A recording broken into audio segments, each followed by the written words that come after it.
within the Quran, there's actually a riddle, and the riddle is the riddle to the eternal name that exists, the greatest name of God. You know what I mean?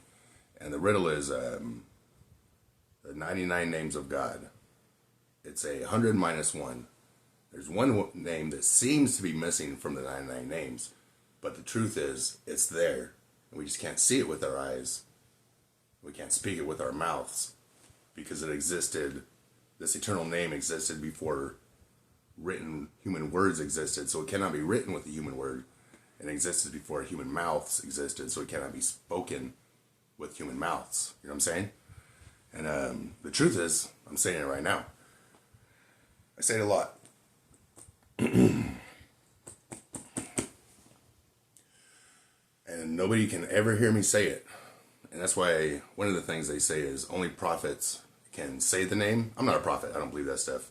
But they say only prophets can say the name, and nobody can hear him say it. You know what I mean? But here's the thing: you gotta ask yourself a lot of questions to come up with who they are. You know? And I'll try to explain it real quick. They've existed for eternity by themselves before they created anything. You know what I mean? And that's basically forever. Think of right now and go forward. That's how long forever is. That's how long they've existed with a name and a language. You know what I mean? Because as the eternal consciousness is the creator of this reality, they've always had a name. They've always had a language. Their words have always existed. You know what I mean? So you have to understand their communication process to be able to say their name. The original communication process that has existed with them forever and exists still today. Their name that has existed with them forever and it exists still today. And since they existed alone with nobody to talk to, but they had a language and they had a name, their name would be the complete conscious thought of who they are. You know what I mean? Complete conscious thought of who they are, because their original language was conscious thought. Now, back to the 99 names. And of course there are more than 99 descriptions of our God, you know what I mean? But for this riddle, there's 99. And you take these 99 descriptions of God and you compile them all together, assuming that you have every understanding of God that exists. And you take all of these 99 understandings and you put them together and you have a conscious thought of who that is, you know what I mean? You have the conscious thought of that eternal entity that exists, that eternal consciousness that exists. You have the conscious thought of who they are, and by doing that, you're using their original language and you're speaking their original name. If that makes any sense whatsoever. And they say that the name is hidden, you know? And it is. It's hidden in plain sight. And it's an instinctive process of the human mind. And all the prophets, you know, they led the instinctive path in life. Basically, they solved the equation that exists to where you have to gain the education, ask the right questions, and all this stuff. You have to do all this stuff in life to be able to speak the eternal name that exists. You know? And I say the eternal name, that's God. God has an eternal name, you know? And it's really simple. The original language is consciousness. And they created this reality.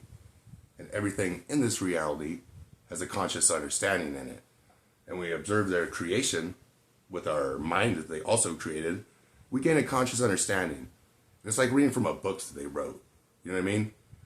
We observe their creation and we gain an understanding. And yes, there's no words there, just a conscious understanding of this reality. And what you do is you gain as many as you can. As many as you can. You gain all these conscious understandings and you gain an actual education. You instinctively gain an instinctive education to naturally strengthen your mind the way our God intended, you know? And that's how all life, to include humans, you know, that's how our ancestors have been able to eat food. We observe this reality, we know what to eat. It's how we're able to build shelter. We observe this reality, we're able to build shelter from what's around us, you know? That's how we're able to answer philosophy questions, answer science questions. That's basically the basic education needed that grows into all forms of thought. And it's the Word of God, you know what I mean? So it's something that makes sense. The Word of God makes sense.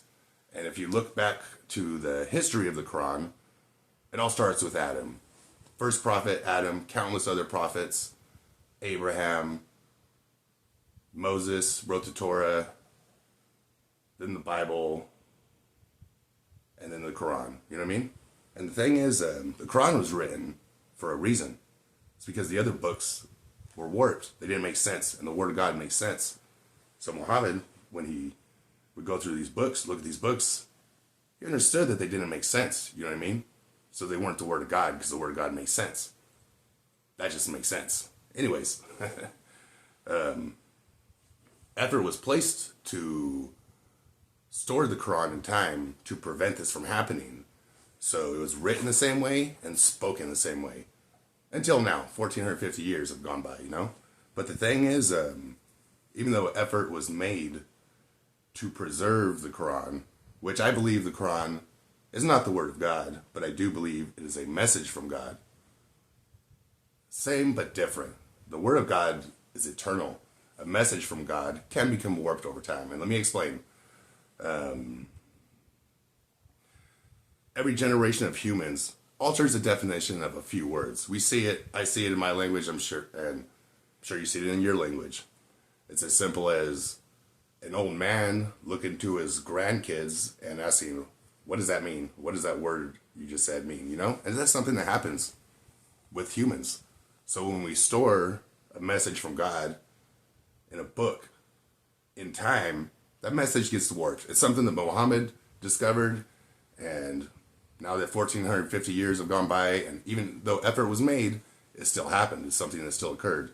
And even if one word of the Quran has slightly changed its meaning, you know, then that means that it's not the Word of God. It's only a message from God. Anyways, still important, very important, you know what I mean? Just along with all the other books, you just have to understand what you have. And I made another video about the Black Stone and how it teaches destiny, because it's a conscious understanding, and the people of the Adam and Eve times, when the asteroid hit and they got the Black Stone and they used it to, you know, put on the building. And the thing is, though, asteroids teach about destiny, because you see an asteroid and you ask yourself questions, because that's how the human mind works. We ask ourselves questions when we observe things. You ask this question, and it's a conscious understanding. And keep in mind, our God, the original language is consciousness. So an asteroid is like a message from God, along with everything they created. Anyways, you think about that asteroid, and you're like, oh, a year ago, that asteroid was destined to hit. Like, oh, 10 years ago, yeah, that asteroid was destined to hit. Oh, a million years ago, yes, the asteroid was destined to hit. And even though it was traveling through space, and when it traveled by planets, it would alter its path a little bit, or travel by anything, alter its path, you know what I mean? All that stuff was destined to happen. And if you can understand that an asteroid is ruled by destiny, then you can throw in the fact that every atom on this planet, or in this universe, every atom in the universe is ruled by destiny. It's a complicated equation we can never understand, but for an element of eternal consciousness, it would just be a moment to have this thought and then set this reality into motion and let destiny take over, you know what I mean? And that's what's going on. That's destiny. And now that the Black Stone has been with us for so long and has been stored within 1450 years, or way more than that, but since the Quran, the time of the Quran, 1450 years. Since Muhammad placed the stone where he placed it, and then since then, people have touched it, kissed it, kissed it. Countless people, countless generations of humans. It's been stored in countless generations of humans. And what has happened to the Black Stone is it has altered its shape. The actual the shape of the Black Stone has altered over people rubbing it, you know, and touching it. And that teaches us something. That's another conscious understanding within the Black Stone, that, you know, this universe is teaching us things, or whatever. Everything in this universe teaches us stuff. And now the teaching that the Black Stone is giving is things stored with generations of humans gets warped by time. Just as the Quran gets warped by time. You may not want to accept it, because of all the effort that's been placed to preserve it. But the simple fact is, it's the way it is.